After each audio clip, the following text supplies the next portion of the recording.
Hello friends, मैं doctor Narendra Chaudhary, advocate, director of Shriram accountant law institute, motivational speaker and legal consultant, एक बार फिर से आपका अपने यूट्यूब चैनल पर स्वागत करता हूं। आज मैं आप लोगों के लिए एक जीएसटी पर वीडियो बनाने जा रहा हूं। कल मैंने आपको सिविल और क्रिमिनल दोनों का डिफरेंस समझाया था। आज मैं जीएसटी का इंट्रोडक्शन देने जा रहा हूं। अगर आप लोगों को ये वीडियो अच्छा लगता है तो इसे लाइक करें, सब्सक्राइब करें, बेल आइकॉन को प्रेस करिए। अब बात करते हैं जीएसटी के ऊपर।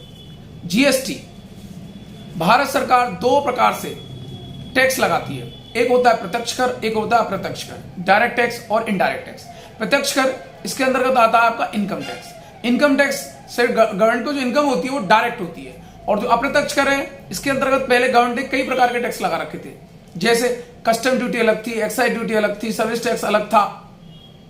और आपका जो ये टोटल जो टैक्स थे लगभग 17 टैक्स थे। 17 टैक्स को हटाकर यानी इनडायरेक्ट टैक्स को हटाकर जो नया टैक्स का जन्म हुआ वो हुआ GST, goods and service tax, वस्तु एवं सेवा कर।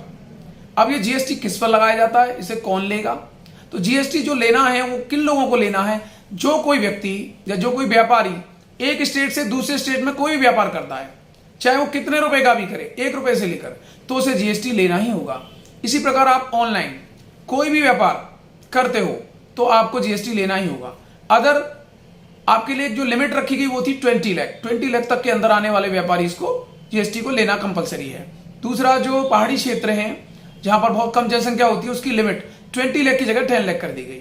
जो इन कैटेगरीज में आएंगे वो जीएसटी लेने के पात्र होंगे, गवर्नमेंट उन पर जीएसटी लगाएगी। अब बात करते हैं हम जीएसटी के अंतर्गत कितने प्रकार का जीएसटी होगा। जीएसटी के जो टाइप्स है उसमें नंबर 1 सेंट्रल जीएसटी जो केंद्र सरकार लगाएगी। नंबर 2 आपका स्टेट जीएसटी जो स्टेट गवर्नमेंट लगाएगी। नंबर 3 इंटीग्रेटेड टैक्स जो सेंट्रल गवर्नमेंट के अंडर में रहेगा। और लास्ट नंबर 4 यूटी जीएसटी, जो यूनियन टेरिटरी स्टेट केंद्र शासित प्रदेश होते हैं उसमें एक टैक्स लगाया जाएगा। अब बात करते हैं सबसे पहले सेंट्रल टैक्स, फिर स्टेट टैक्स। तो सेंट्रल टैक्स और स्टेट टैक्स किसको देना है? जो व्यापारी अपने ही स्टेट में, जैसे यूपी का व्यापारी यूपी में ही खरीदता है, बेचता है, तो उसको जो टैक्स देना होगा वो 2 तरीके से देना होगा, स्टेट टैक्स और सेंट्रल टैक्स। यानी मान लो उस पर 18% टैक्स है किसी भी वस्तु पर, तो उसका 9% तो सेंट्रल गवर्नमेंट को जाएगा और 9% स्टेट गवर्नमेंट को जाएगा। इसी प्रकार अगर आपका व्यापार अदर स्टेट से है, आपने अदर स्टेट से खरीदा और अदर स्टेट को बेचा, तो उस पर जो टैक्स लगेगा वो होगा इंटीग्रेटेड टैक्स। इसको सीधा गवर्नमेंट इंटीग्रेटेड टैक्स का जो पेमेंट है सेंट्रल गवर्नमेंट को चला जाता है। वहां से फिर सेंट्रल गवर्नमेंट जो इस टैक्स का पाने का राइट्स रखता है उस स्टेट को वहां से पेमेंट किया जाता है, जिससे वो आगे की प्रोग्रेस होती है। और यूनियन टेरिटरी टैक्स जो होता है, जो हमारे केंद्र शासित प्रदेश है, जैसे जम्मू कश्मीर है, दिल्ली है, और आपका इस तरह से जो स्टेट केंद्र शासित प्रदेश होते हैं, इनका जो टैक्स का जो फॉर्मेट है वो अलग है, होता उसी तरह है जैसे सेल टैक्स है, उसी की जगह यूटीएसटी लग जाता है। जब आपका सेल का बिल होगा या परचेज का बिल होगा, वहां पर मान लो आपने जैसे दिल्ली गवर्नमेंट के अंदर कोई बिल कटा है, दिल्ली से आपने माल लिया है या दिया है, जो भी लेन देन आप कर रहे हैं, उसमें जो 2 पार्ट आपने किए, एक सेंट्रल का और एसटी का, तो वहां एसटी की जगह यूटीएसटी लग जाएगा, बस ये डिफरेंस रहेगा। तो इसी प्रकार से आपके 4 प्रकार से टैक्सों का विभाजन हुआ, central tax, state tax, UTST, union territories state tax, और नंबर 4 आपका इंटीग्रेटेड टैक्स। इस तरह से 4 प्रकार के टैक्स आपको लगाए जाते हैं। अब आती है बात कि ये जो इनके अंदर जो टैक्स का कैलकुलेशन किस प्रकार होता है। लोग पूछते हैं इनपुट टैक्स क्या है, आउटपुट टैक्स क्या है। तो इनपुट टैक्स वो टैक्स होता है जब आप माल खरीदते हैं, तो उस पर जो टैक्स लगता है वो इनपुट टैक्स है। और जब आप माल बेचते हैं, उसी को कहीं भी बेचें, चाहे सेम स्टेट बेचें या जिस स्टेट से खरीदा उसी स्टेट में बेचें या अदर स्टेट बेचते हैं, तो उस पर जो टैक्स लगेगा वो भी यही टैक्स होगा, तो वो आउटपुट टैक्स कहलाएगा। तो अब इन दोनों का मेन डिफरेंस क्या है? जैसे मान लीजिए आपने यूपी में कोई माल खरीदा 100 रुपए का, और उस पर मान लो 10% टैक्स है, तो 100 का 10% 10 रुपए, आपका टोटल वैल्यू हुआ 110 रुपए। इस माल को आपने मान लो 110 के माल को 150 में बेचा, उस पर 10% टैक्स लगेगा, जो आपको कस्टमर से मिलेगा, जो आगे जिसको आप सेल कर रहे हो वहां से मिलेगा। तो वहां पर 150 का जो 10% होगा वो 15 रुपए होगा। अब आपको 15 और 10 25 रुपए नहीं देना। लोगों को कंफ्यूजन हो जाता है, खरीदते समय अलग टैक्स दे दिया, बेचते समय हम अलग टैक्स दे रहे, ऐसा नहीं है। आपने खरीदते समय जो टैक्स दिया इनपुट में, उसकी आपको आईटीसी मिल जाती है, इनपुट टैक्स क्रेडिट। यानी बेचते समय आपने कितना टैक्स लिया, 15 रुपए। खरीदते समय कितना टैक्स आपने पहले दे दिया, 10 रुपए। तो 15 में से आपको 10 माइनस करके केवल 5 रुपए और गवर्नमेंट को देने होते हैं। टोटल 10 पहले चला गया, 5 बाद में दे दिया। इस तरह से टैक्स का कैलकुलेशन होता है। लोगों को कंफ्यूजन रहता है कि कहीं ऐसा ना हो कि हम खरीदते समय भी दे रहे हैं, बेचते समय भी। ऐसा नहीं है। जितना आपने खरीदते समय दिया है उसको आप माइनस कर लीजिए, और बेचते समय जो आप दे रहे हैं उसमें से माइनस करके जो है पेमेंट कर दीजिए।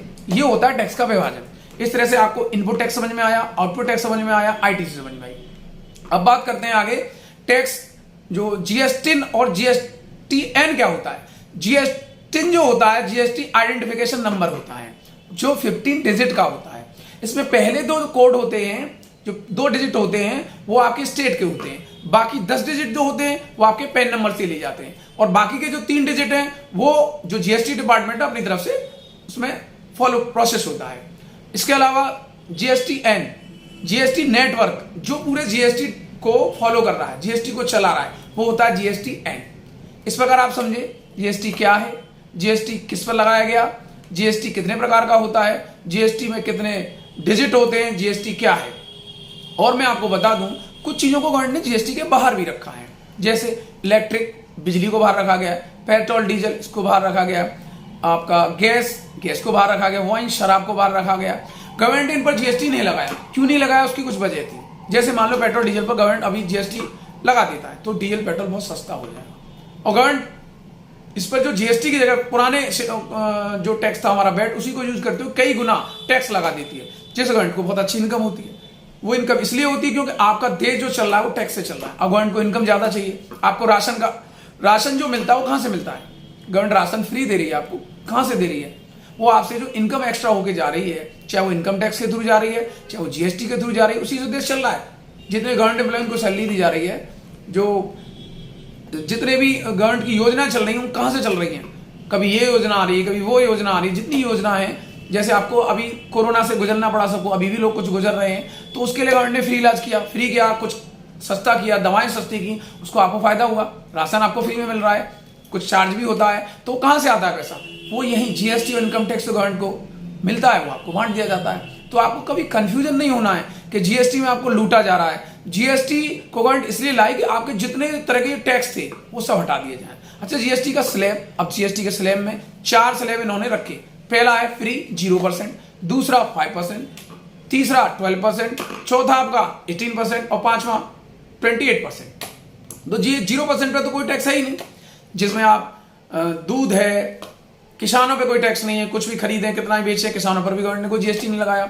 दूसरा आपका 5% वाला टैक्स, जिसमें बहुत नॉर्मल चीजें रखी गई, जिसमें न्यूज पेपर आता है आपका, और जो छोटी मोटी चीजें उसमें आती है, थोड़ा उससे आगे जाएंगे तो 12% आ जाता है। 12% में क्या होता है, कुछ चीजें और बढ़ा दी गई। इसी तरह से 18% में आगे कुछ चीजें और बढ़ा दी गई। 28% ये लग्जरी टैक्स है, जिसमें बहुत सारी चीजें एक्सटर्नली रखी गई, जिसमें जैसे सीमेंट है, 2 व्हीलर्स हैं, 4 व्हीलर्स हैं, महंगी महंगी चीजों को, परफ्यूम से, इन पर गवर्नमेंट 28% ले रही है। इनको गवर्नमेंट कभी कभी अपनी जो एसोसिएशन होती है, जीएसटी की मीटिंग्स होती हैं, कुछ टैक्सों को कम कर दिया जाता है, कभी ज्यादा कर दिया जाता है। सारे स्टेटों के जो फाइनेंस मिनिस्टर्स होते हैं, जो जीएसटी की मेन काउंसिलिंग मीटिंग होती है, उसमें इकट्ठे होते हैं और फिर अपनी अपनी एडवाइस देते हैं। तो जो हमारी फाइनेंस मिनिस्टर हैं वो उन सबकी एडवाइस को सुनती हैं, और उन्हें लगता है कोई टैक्स को रेट कम करना है तो कम भी कर देते हैं, कभी ज्यादा भी कर देते हैं। अभी कुछ दिन पहले डिसीजन हुआ है गारमेंट्स, कपड़े के ऊपर, अब तक 5% लग रहा था, अब वो 12% करने जा रहे हैं। तो उन्होंने कुछ सोचा हुआ है, हो सकता है इसमें कुछ बदलाव हो और ना भी हो।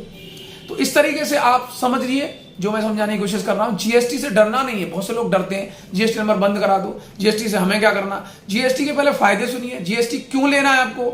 जीएसटी को जब आप समझेंगे ही नहीं तो करेंगे क्या। अब किसी को करंट अकाउंट खोलना है, उसको लेन देन करना है, उसमें नॉर्मल तो खुलेगा नहीं, तो उसके लिए भी जीएसटी नंबर चाहिए। कुछ सुविधाएं और भी दी गवर्नमेंट ने, जैसे एमएसएमई की सुविधा, उसके थ्रू भी खुल जाता है। तो जो आपको सुविधा लेनी है उसकी, तो उसके लिए आपको व्यापार बढ़ाना है तो आपको जीएसटी लेना पड़ेगा, क्योंकि 20 लाख कोई बड़ा अमाउंट नहीं है। जैसे नॉर्मल भी व्यापारी, ज्यादा छोटे व्यापारी को तो नहीं होता, लेकिन जो नॉर्मल व्यापारी है, थोड़ा थोड़ा महीने के महीने भी टर्नओवर, जो टर्नओवर है वो ईयर का है, ईयर में उसका टर्नओवर नॉर्मली इतना चला जाता है, इसलिए वो जीएसटी कम, जिनका टर्नओवर कम भी है वो भी जीएसटी नंबर ले सकते हैं, क्यों उनका टर्नओवर बन सकता है, वो आगे बढ़ना चाहते हैं। तो आपको जीएसटी हर तरीके से मदद करता है, न कि आपको परेशानी पैदा करता है। पहले कितने तरह के टैक्स थे, उनको अगर अलग अलग तरीके से जोड़ते थे तो हम तो जो टैक्स का रेट था वो ज्यादा चला जाता था। तो गवर्नमेंट ने क्या किया, उसको एक फिक्स रेट दे दिया।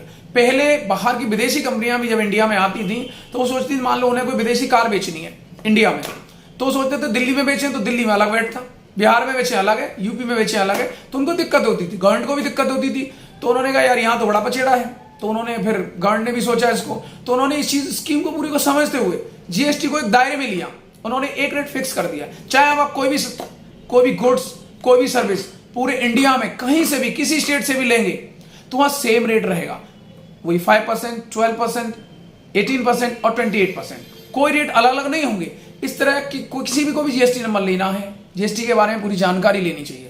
ये नहीं है कि किसी ने कह दिया, किसी की बात मान ली, कुछ को स्कीम के बारे में नहीं पता होता क्या स्कीमें चल रही हैं। तो गवर्नमेंट बहुत सारी स्कीमें डालती रहती है, उस स्कीम को समझना चाहिए। इसमें अलग अलग स्कीम, जैसे एक रेगुलर स्कीम है, एक कंपोजिशन की स्कीम है, जिसको जिसमें फायदा है वो ले सकता है। रेगुलर में आपको जो टैक्स नहीं देना है, अपना इनपुट आउटपुट लेना है, वो आपको मिल जाएगा। जो आपकी कंपोजिशन स्कीम होती है उसमें आपको आईटीसी नहीं मिलता। जो भी सेल है उस पर डायरेक्ट आपको 1% टैक्स देना होता है। तो ये अब आपको देखना है कि आपका टर्नओवर कितना है। जिनका करोड़ों में टर्नओवर है उन्हें फायदा लगता है, उनको प्रॉफिट लगता है, तो वो 1% टैक्स जमा करते हैं। कोई उन्हें उसमें एक और गवर्नमेंट ने आपको लिए बेनिफिट दिया हुआ है कि आपको कोई अकाउंट मेंटेन भी नहीं करना, तो आप डायरेक्ट सेल का बिल काटिए, उसका 1% जमा करिए। तो उसमें बहुत से लोगों को टैक्स तो देना ही, जैसे 1 करोड़ पे 1 लाख बनता ही है, तो उन्हें देना, ज्यादा टर्नओवर है तो देना ही पड़ेगा।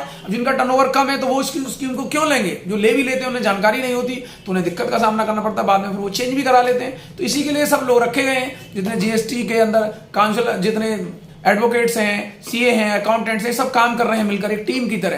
तो आप लोग सब इन लोगों से सलाह लीजिए, आपको अच्छा लगे उस तरीके से कार्य करिए, गलत अफवाहों से बचें। इस प्रकार से मैंने आपको जीएसटी के बारे में काफ़ी समझाने की कोशिश की। मुझे लगता है आपको ये वीडियो पसंद आया होगा। आशा करता हूँ आगे मैं आपके लिए और अच्छी से अच्छी वीडियो बनाता रहूँगा। आप मुझे लाइक करिए, सब्सक्राइब करिए, बेल आइकॉन को प्रेस करिए। जय श्री राधे कृष्णा, वंदे मातरम, जय जय श्री राधे।